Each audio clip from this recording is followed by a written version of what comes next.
Hello and welcome to this week's episode of Geek-Minded Fools. My name's Graham. And I'm Scott. We are going to dispense with our usual format this week because something rather sad, something that has definitely saddened us both, has happened this weekend just past. And that is the death of horror maestro A bona Wes fide Craven. genius. Absolutely. Wes Craven. Yeah. Very sadly passed away at the age of 76. So apologies straight off the bat if we both sound a little bit in the doldrums, but I mean, I know very much this was one of my heroes, and obviously as you've been listening to the episodes previous to this, Graham is also a huge fan. Yes. I mean, who wouldn't be? You know, the man was a master in his field. Very much the reason why I love horror films. I think he's probably, for want of a better expression, the Spielberg of horror films, isn't he? I'd happily go with that, definitely. I wouldn't go as far as to say everything, because I don't think that's the case for anyone, but the vast majority of what he touched turned to absolute fucking gold. Yeah, I mean, primarily obviously known for horror, did obviously veer off into a couple of serious movies, but yes. I mean, mainly to me, he is the horror wunderkind, the master of horror. I mean, you think how many people out there, directors, creators, what have you, would give a bollock to create one major horror franchise. Yeah. And this man created two, you know, obviously Nightmare on Elm Street and Scream, and Scream very much revolutionised the horror industry, probably at a time when horror was a bit in the doldrums. You know, it certainly didn't have the credibility that it had certainly in the 80s and early 90s. And then suddenly Scream, he just reinvented it in such an amazingly clever way. I mean, you could argue the fact that he reinvented the horror genre a number of times. Exactly. Didn't he? As you said a second ago. So. I mean, I genuinely am taken aback by it. To lose someone, you know, I consider a relatively young age, 76, but more so to something so absolutely god awful as brain cancer. I was on holiday with my wife and two kids, and my wife suddenly shouted through to me, "Oh God, Wes Craven's died." And I literally went, "Oh fuck." And she went, "Not in front of the children." But that's the sort of thing, it's just like, what? And I think particularly, as not only have we recently done the horror episode and the Nightmare on Elm Street commentary, but last week's episode he got mentioned about his new comic series. He did. And it just absolutely beggars belief that this man was still very much in our thoughts. And this happens. It was so incredible. It was a shock, but it was heartbreaking. Absolutely heartbreaking. It is. And I still don't think that his contribution to cinema, but particularly obviously the horror genre, has really been recognised. No, and it's shocking to think now that, you know, after his untimely passing, that it probably will get recognised, but it's taken him to pass away for it to happen. Yes, and that's very upsetting to me. Yeah. But listen, we're sounding a little bit maudlin here, so I think what we should do is we should celebrate the life of Wes Craven. Yep. We should go from the very beginning, sir. Yes. Which was 1972. It was. And a film that you introduced me to. Yeah, and a film that I'd always wanted to see after flicking through pages of Fangoria magazine, you know, which was a huge horror publication. I believe it's still going now, but I've not read it for many, many years. And I think your favourite horror poster as well, is it? It is my favourite horror poster of all time, even though it's stolen from two previous other films, and there's many, many stories as to how the tagline came up. But Last House on the Left. Yes. Which is actually a bit of a double heavy hitter, really, because not only written and directed by Wes Craven, actually produced by Sean S. Cunningham, who, for the uninitiated, he is the director of the original Friday the 13th. There you go. So it's like you kind of had it was a real happening in 1972. Also, you know, the film, for those of you out there who are into your arty type films, based on the Virgin Springs by Ingmar Bergman. Oh, hello. Yeah. Not a film I've ever seen, I must say, but man, have I seen Last House on the Left, and man, can I never unsee Last House on the Left. No, I can remember you saying, "Oh, you have to watch this," and sitting down with you, and it is a shocking piece of cinema. Very much so. I mean, I certainly saw that even before I saw I Spit on Your Grave, and I still consider that Last House on the Left is a greater example of revenge horror. Of an exploitation film, really. Absolutely, isn't it? yes. And very much, yes, revenge horror. I think you probably, there were obviously revenge flicks before this, but I mean, this was the one that kind of cemented the revenge horror flick, and obviously, spins it massively on its head by the awesome, not so much twist in the tale, but the awesome finale. I should point out that, as is our wont on this podcast, there will be spoilers aplenty in this, but I'd imagine that the vast majority of you will have seen all these films anyway, and if you haven't, go and check out Wes Craven's back catalogue, because there's some fantastic stuff in there, but we will be talking about key plot points. Indeed we will. Back to Last House on the Left, it's a film that obviously has been remade. Yeah. I've seen the remake. I can't really use the words inoffensive about a film so offensive. I mean, obviously it has quite an elongated rape scene in it. Yeah. Had they have had their way, I think it probably would have been a lot more. If you pardon the expression. Indeed, yeah. Had they have had their way, I think it would have been a lot more offensive, because there's some scenes that ended up on the cutting room floor that were, well, devastating. Really, yes. would be the word I would describe if you've ever seen any of the extras on the special edition DVDs. We've got a lot to get through. We have, because Wes did have quite the prolific career, so I don't want to linger too long on any one film, but needless to say, Last House on the Left in 1972 is where it started, and it was a hell of a debut. It really was, and gruesome and a tough watch. A very, very tough watch. Yeah. Oft imitated, I don't think ever bettered. Even by I Spit on Your Grave. I mean, it's not exactly a carbon copy, but no. But definitely along the same lines, and as we say, the first of the, I suppose we're going to call them the rape revenge flicks, really. But of course, the difference being that it's not the victim who ends up taking the revenge, and as a parent now, you can see how satisfying. I can imagine you on your little one's 17th birthday. Sitting there going, well, do you know, I'm not going to go with a peace symbol necklace for the present. I'm not doing that. And if anyone called Krug calls, then he's definitely not taking her out to dinner. Indeed. I mean, not only that, I mean, films like this influenced an absolute wealth of directors, I mean, Italian directors like Mario Bava, I mean, Eli Roth as well, must pay a massive, massive debt to Wes Craven for starting this whole movement. We move forward a couple of years, 77, so I am now a year old, you are now 9, and this and is the when hills, they very much have eyes. Do you know what? This film haunted me for so many years, because I remember my brother having a poster of it on the wall. Obviously, I've got my brother was older, so I remember Michael Berryman. Michael Berryman is, for those of you who don't know who Michael Berryman is, just tap him into Google and you'll understand why he's the most fucking petrifying man of all time. Except in One Flew Over the Cuckoo's Nest, in which he's absolutely hilarious. And he's quite nice, isn't he? He is quite nice. when he's drinking the alcohol through the straw and he's all going... Oh God, I do remember that. I mean, a character so very much set in people's imaginations that he plays the same character as a spoof, doesn't he, in Weird Science? Yes. Which also as well, you've got the actor whose name escapes me, who plays Wes in Mad Max 2, is in Weird Science as well, playing that character. Cool. So again, it just shows the reach that these films had. They reached out into like John Hughes movies, such as Weird Science. Indeed. Deadly Blessing as well, which obviously gave us our first look at an actress who would go on to be, well, quite frankly, getting her minge out a fair bit. Sharon Stone. We'll skip past that. We'll go past. Was it the Hittites? Was it because that was the Amish type one, wasn't it? The almost the extreme Amish called the Hittites. Yes. Yeah. Wasn't Ernest Borgnine? Yeah, I believe was he was. In that? Yes, I believe he was. Swamp Thing as well. Of course. So, I mean, would we say he was technically one of the first directors of a good comic book adaptation?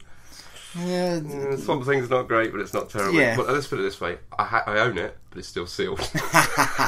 Speaks volumes. It does speak volumes. Then we, move forward a little bit further there. 1984. Hills Have Eyes 2. Hills Have Eyes 2, which for me, bar none, has one of the greatest scenes of all time, ever in any movie, ever. That is a dog having a flashback. I'll say that again for you at home. A dog having a flashback. Obviously, they were a little bit stuck for running time, I think, on this film, so they decided to have the Alsatian dog from the previous film, Beast, come in and have a cameo role, do a little bit of a flashback to get you caught up on what happened in the first one. Bless. I don't think I've ever seen a film where a dog has a flashback. But of course... So what was so unusual about The Hills Have Eyes 2, Scott? What was so unusual about it? Yes. You tell me. I think you find that a dog had a flashback. God, this is like deja vu. It really, really is. Awesome stuff, though. But I think also in 1984. Yeah, we're getting there. Okay. But I do just want to say, The Hills Have Eyes. I think I've got a particular love for, and I think it might be because of my love of backwoods hick kind of characters, and also I suppose throughout our relationship you constantly referring to me as one. I kind of feel like one of these one of the dwellers in the hills that have eyes. Yes, thanks in no small part to you, so thank you. The sort of radioactive cannibals, cannibal hillbillies, yes. we'll call them. But yes, as you were just rightly about to point out, that in the same year that Hills of Eyes 2 came out, an absolute wonderful amazing thing happened. If the nail could not have been hit any better on the head with this, one of the most perfect, if not the most perfect, slasher horror characters was invented, born, spewed out into the earth. Nightmare on Elm Street, written and directed, as you all well know after listening to our previous podcast, by the maestro Wes Craven. Because of course to this point he had written and directed everything, hadn't he? He'd done it all across the board. But yeah, as you say, just coming up with something so unique and so out there, and as I stated before in the previous show when we spoke about it, such an amazing concept and such an original concept. The one place that you can't escape from somewhere is your dreams, and you can pop those stay awake pills as long as you want, but eventually those eyes are going to close and Freddy's going to come and get you. Part and parcel, because I mean she clearly made those herself. You saw the label on those bottles, right? You can have as many fucking coffee machines in your room as you like, but this guy's going to get you. Again, I mean, we said earlier. I said earlier, rather. I grew up reading Fangoria magazine, and I vividly remember pouring through the pages of Fangoria magazine, just looking at old black and white shots of the production of Nightmare on Elm Street, and to a lesser extent Nightmare on Elm Street 2, when that followed a year later, which obviously Craven had really very, very little to do with, apart from the fact he'd written the character. Yeah. I mean, he famously said, about Nightmare on Elm Street, that he just thought it was the most stupid idea in the world to make a sequel to it, because he felt it was perfectly encapsulated as it was. It was a great self-contained story. A great self-contained story. Thank you for having the words that I couldn't find. Because I genuinely am quite moved by this. I genuinely am very, very moved looking through this man's back catalogue, because this is a massive piece of my childhood. Mm-hmm. That I've followed this man from the moment I was old enough to kind of understand his films. I mean, it's horrible. It's absolutely horrible. A nightmare. It's very sad, if you will. I mean, things went a little bit quiet, really, for a few years. He did come back and he wrote the screenplay and the original story for Nightmare 3, Dream Warriors, which a lot of people consider to be one of the better. You say quiet. I mean, one film that I hadn't actually realised was him, but I do remember watching, whether at the time or soon after, was Chiller, which... Oh, this was the made-for-TV thing, absolutely, wasn't it? It was a TV movie, and I can remember watching it, and an amazing concept. It was people who, when they died, could be cryogenically frozen. And, as of course would happen, there was a malfunction at the place where all these people were kept, and everybody defrosted, effectively. The generator packed up or something. And this guy sort of came back to life. Apart from the fact that his having died and been frozen meant that he turned evil. I mean, he didn't have a soul anymore. And therefore the people who knew him and loved him and were glad to have him back suddenly realised that he wasn't the person who he was before. And it was a great concept, and I can remember watching that and being properly frightened by it. It was a great piece of filmmaking. It was around about that sort of time, wasn't it, that I think, probably in no small part due to films like Nightmare on Elm Street and, you know, other films from other directors in the genre, that you did get a lot more of those late night horror TV movies, absolutely, didn't you? Yeah. Obviously, you had things like Twilight Zone, which Craven directed at least 7 or 8 episodes. A few episodes of that. Yeah. You also had other TV programs like Tales from the Dark Side and Tales from the Crypt and all these little, you know, short story anthology pieces, which we don't get enough of, I don't think, in this day and age. Yeah. And when we do get them, they just don't tend to be very good. They tend to be rehashes of older stories, but just done very, very badly. Sure. So yeah, I mean, back into his movie career in '88, another film which I remember watching. I remember watching it when it came out. I must have been, '88. I would have been 12, I think, and I didn't understand a fucking bit of it. This is The Serpent and the Rainbow. This is exactly. Now, I didn't see it when it first came out. It was many, many years later that I finally saw this. Yeah. And yeah, strange little film. Strange film. I've watched it in the last zombie type thing, wasn't it? Yeah, I've watched it in the last 2 years, and it makes a lot more sense as an adult than it does as a 12-year-old. It's basically about voodoo. I think again his massive. He's obviously, you know, he's got a passion for real story-driven pieces. This being one of them, more so than the Nightmare films, because I mean, as much as I do love them, they are, I feel, more on the fun side of horror, whereas this was very, very dark, proper dark, very, very dark, and a very young Bill Pullman as well. In that, before he was the president, I think, in Independence Day. Yes, was Bill Pullman the president? He was the president. I'll tell you what, he was a fucking better president than Kevin James in Pixels, wasn't he? Hey? Yes. God, I swore I was never going to mention that film again. Can we edit? No, let's leave that in as a reminder to me. Okay, but come on. Bill Pullman in Independence Day or Kevin Kline in Dave? God, that's a fucking tough question. Oh. That is a tough question. That's one I'm going to have to mull over.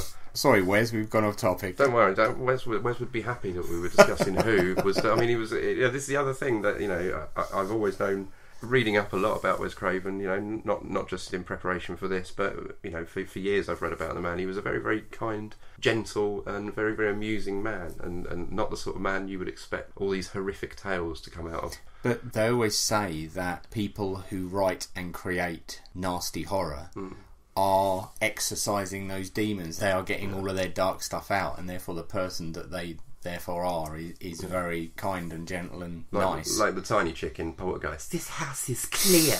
Indeed. I can't remember her name, but she's awesome. Yeah. There's a really cool story actually that I discovered whilst just having a little read up over the past couple of days. A documentary Mark Kermode made called Scream and Scream Again, which was kind of one of these very early rise and fall of the slasher movies documentaries. Yeah. Which is really good. You can watch it on YouTube if you choose to. Scream and Scream Again is called. But there's a great bit throughout that documentary where he interviews many, many slasher directors, you know, Craven being one of them, and he asks all of the directors to retell in their own words the urban legend of the couple out and they run out of petrol and the hook hand, and it's brilliant. I don't know if you know what I'm going to say here, but I just think this really, really sums Wes Craven up to such a huge extent. Each director gave their own little take on the story, and they're like, well, you know, it's because these kids are out and they're going to have sex, so they're going to get killed by the hook-handed man, and blah, blah, blah, blah. And it goes through 5 or 6 directors, and when it gets to Wes Craven, he kind of just mugs at the camera a little bit and turns and he looks and says, well, if I was going to put a hook in a car door, I'd just have to make sure that car wasn't going anywhere. So he's automatically looking at it from the side of the killer and not the victim, and I love that. I just think that is such what an amazing mind, what a brilliant way to look at it. And obviously Mark Kermode was massively taken aback by that.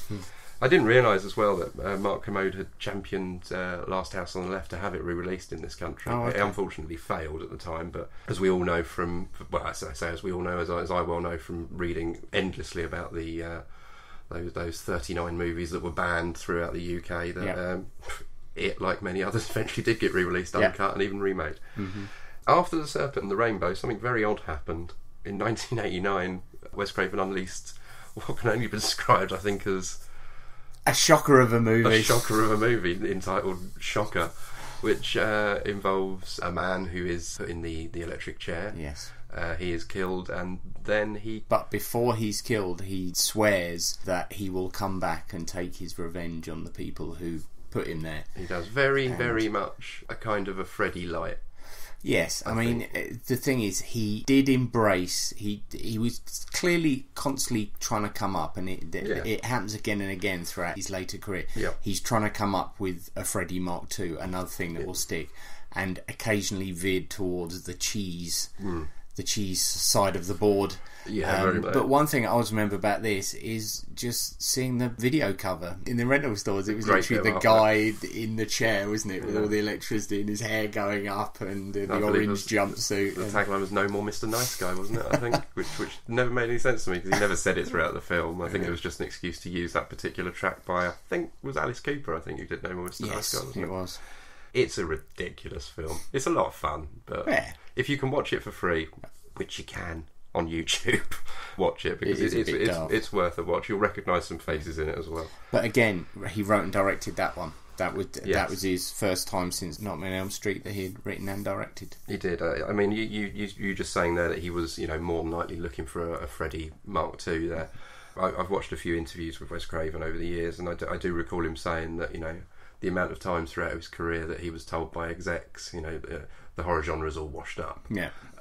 And he would say, they'd normally say that to me about 6 months before I had a really good idea. I'm not sure that Shocker was one of those really good ideas, but bless him for having a stab at it. As I say, not every swing of the bat results in a home run. No, very, very much no. But then in 1991, he gave us something, again, that has massively haunted me.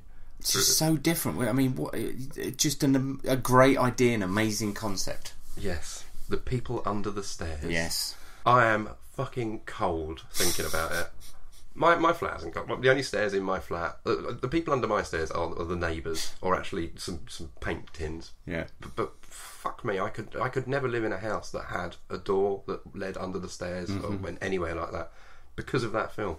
It's so affecting. Absolutely. It has got some of the most incredibly scary moments and some of the most incredibly scary performances by not huge name actors at the time at all. I mean, by no means huge name actors. I mean, the horror genre didn't really lend itself to that. I mean, albeit Wes Craven did discover quite a few cool people, i.e. Sharon Stone, Bruce Willis, he was in a Twilight Zone episode. Johnny Depp, But The People Under the Stairs is one that I do not want to spoil for people. That's one I do just want to say to people, go and watch The People Under the Stairs and watch it in the dark and watch it with someone who you're not afraid to grab their hand. But again, another one that he wrote and directed. Yes. So his concept, and you can imagine that concept handled by someone else wouldn't have been half as good. It very much had the Wes Craven stamp on it, and you could see his style runs through his films like words through a stick of rock. And very, very original.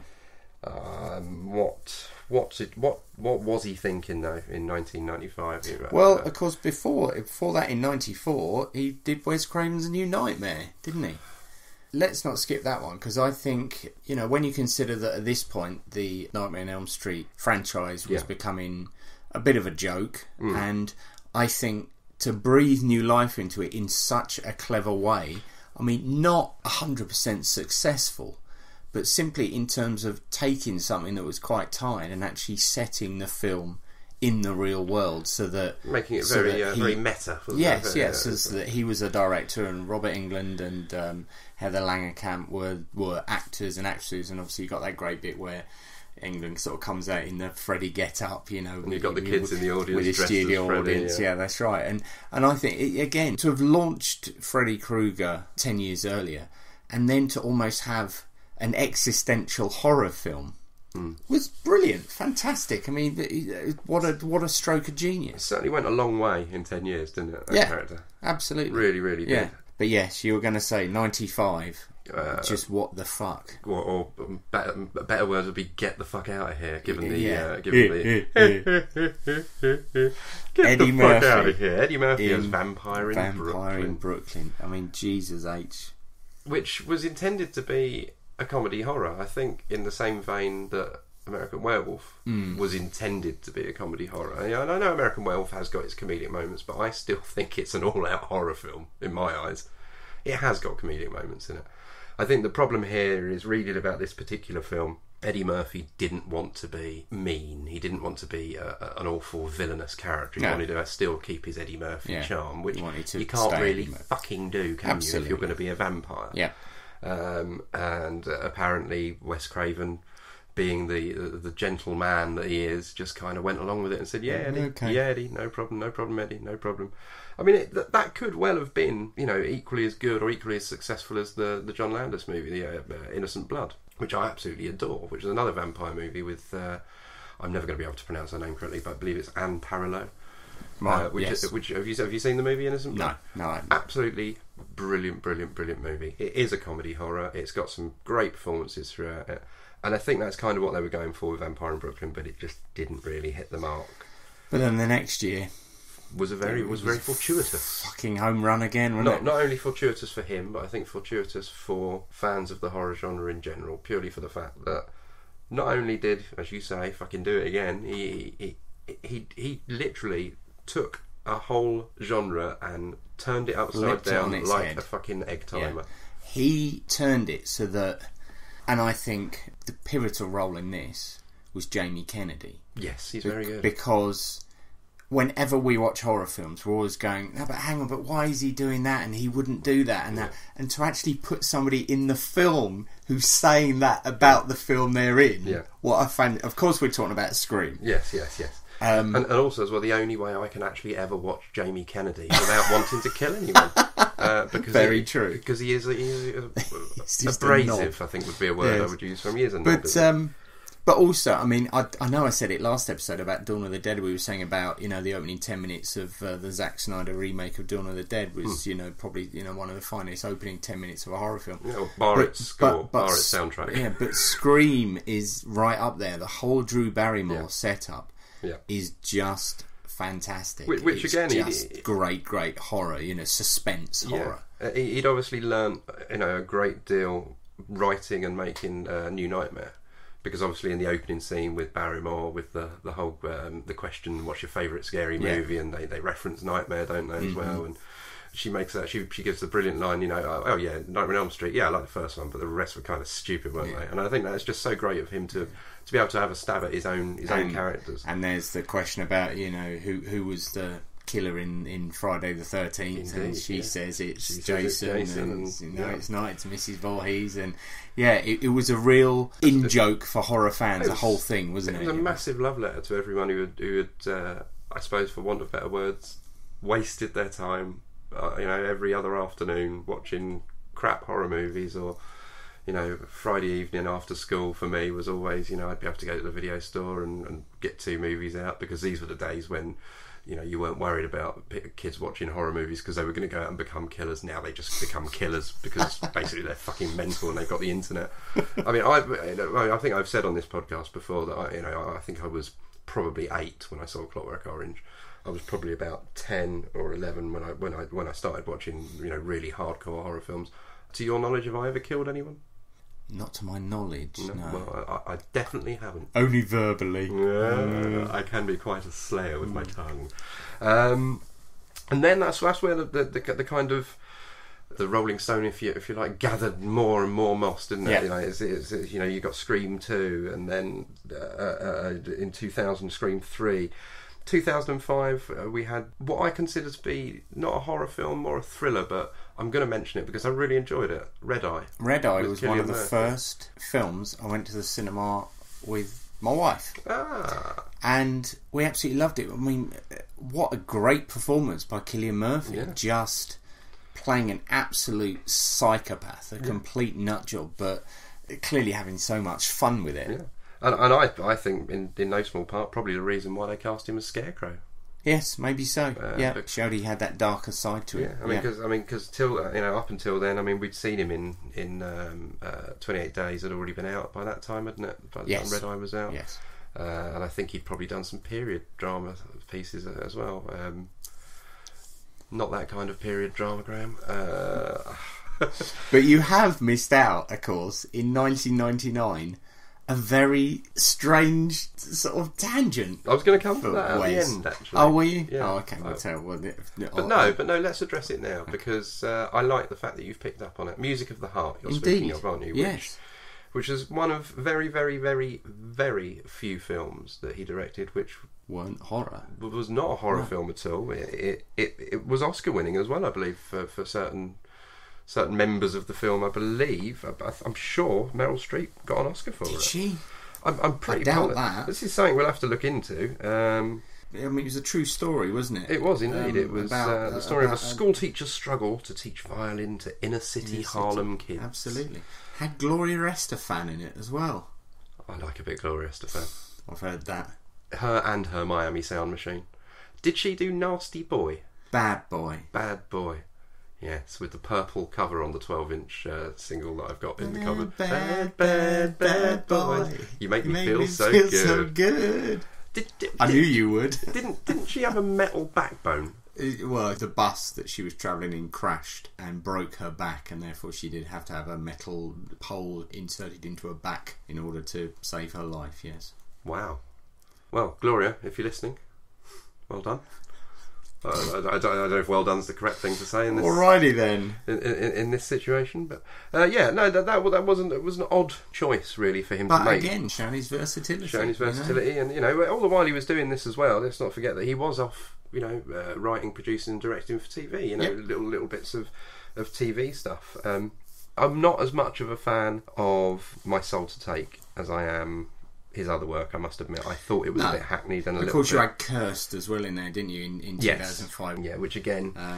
when I've been reading about Wes Craven over the past couple of days, I was shocked at how much I knew already. And I've also read a lot of people who've been saying words along the lines of, okay, yeah, he did come up with Freddy Krueger and, that's to be praised, but his career was very, very hit and miss. No, fuck off. And it really fucking wasn't. But there again, wasn't hit and miss. Tell me any major director whose career hasn't been hit and miss, who hasn't had a stinker in there. And considering, he'd been making films for 40 years, you are going to have some howlers in there. You are going to have a vampire in Brooklyn. You are going to have a shocker in there. But yeah, I mean, I thought My Soul to Take was, again, the last film that he both wrote and directed. That's right. And I thought was, again, he's clearly trying to find his next sort of Freddy Krueger, but an interesting concept in as much as you've got a serial killer and the night he is captured and killed, 7 children are born in the town, and the serial killer was actually in the body of a man who didn't know he was a serial killer. He sort of inhabited other personalities, didn't he? Yeah. And the feeling was that the serial killer's personality had gone into one of these kids, because then every year they had to burn an effigy of him, didn't they, to stop him coming back.